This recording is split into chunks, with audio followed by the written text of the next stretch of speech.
Heat embossing is an easy way to enhance a stamped image. The stamped raised image is actually shiny plastic coating that has been melted, and it adds a little dimension to your project. And on this card, I used white embossing powder on white vellum, and you can see there's a little bit of shine there on the image, and when you run your finger across it, there's definitely dimension there. So today I'm going to use a really pretty feather stamp to show you how to heat emboss. So in order for that embossing powder to stick to your stamp image, you're going to need to choose a sticky ink pad like a pigment ink or an embossing ink. And this is a Versamark stamp pad. It's very sticky, clear ink.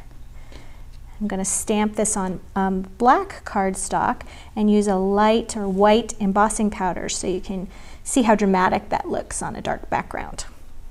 So you want to press that down firmly, don't rock your stamp. Then you're going to take your embossing powder and put that all over your image, and then I just tap off that excess right back in that jar. I don't want to waste any of that. Oops, I missed a couple spots. So go back up here and add a little bit more.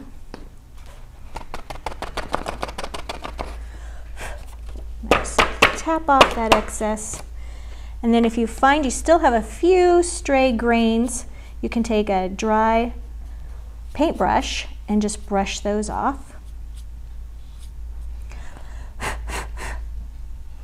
There we go. Now I'm going to take my heat tool.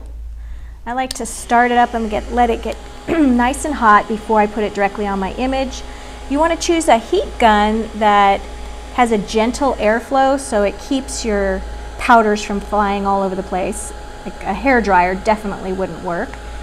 In a pinch, I've been known to use my toaster actually. I just hover my image over the toaster when it's going, and sometimes you can get a really nice effect that way if you just lost your heat gun or left home without it.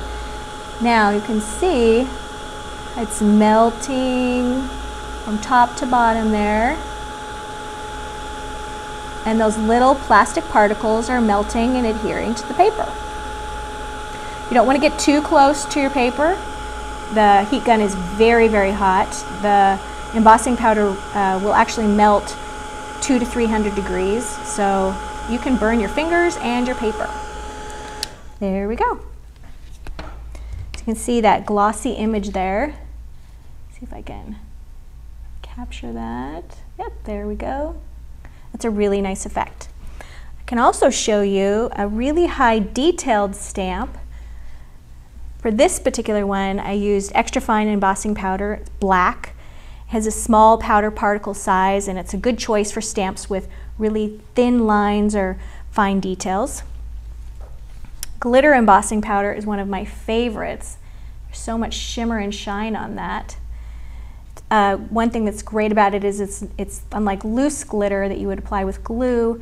Once this is heated, it's not going to rub off and get all over the place. It's really wonderful stuff. And then there's the metallic embossing powder. That makes your images look like they're made from gold. It also comes in silver. This is copper, and it adds a sparkle and elegance to your cards. I especially like to use this for Christmas cards. You can see that. There we go. Gives a really nice shimmer, makes them really special. So you can see the steps for heat embossing are really simple, and I would really encourage you to try it on your next stamped card.